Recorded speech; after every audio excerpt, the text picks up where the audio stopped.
Hey guys, it's Brad. Hip pain is a common complaint among weightlifters, and it can be caused by a variety of factors: overuse, injury, underlying medical conditions. And I just published an article over at clarksvillebarbellclub.com called The Three Most Common Causes of Hip Pain for Weightlifters.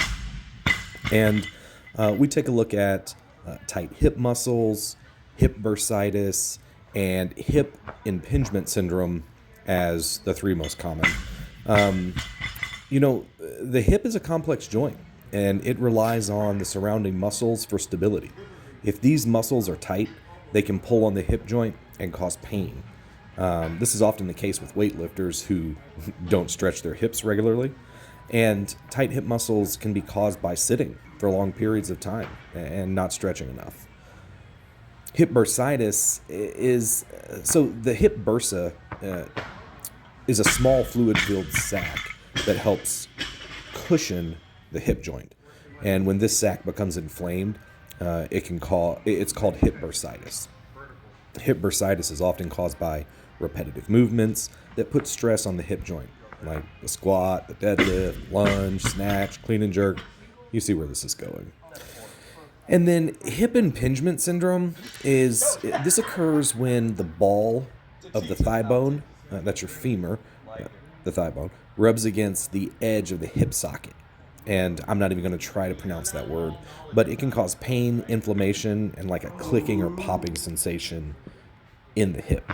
Hip impingement syndrome is often caused by a combination of factors. It can be caused by tight hip muscles, tight tendons, weak hip muscles, abnormal alignment in the hip joint, or when the ball of the femur is too large for the socket of the pelvis, which is, some people are just born that way. We also mentioned a couple of additional causes of hip pain in weightlifters, like arthritis, vascular necrosis, injuries, overuse, the normal stuff.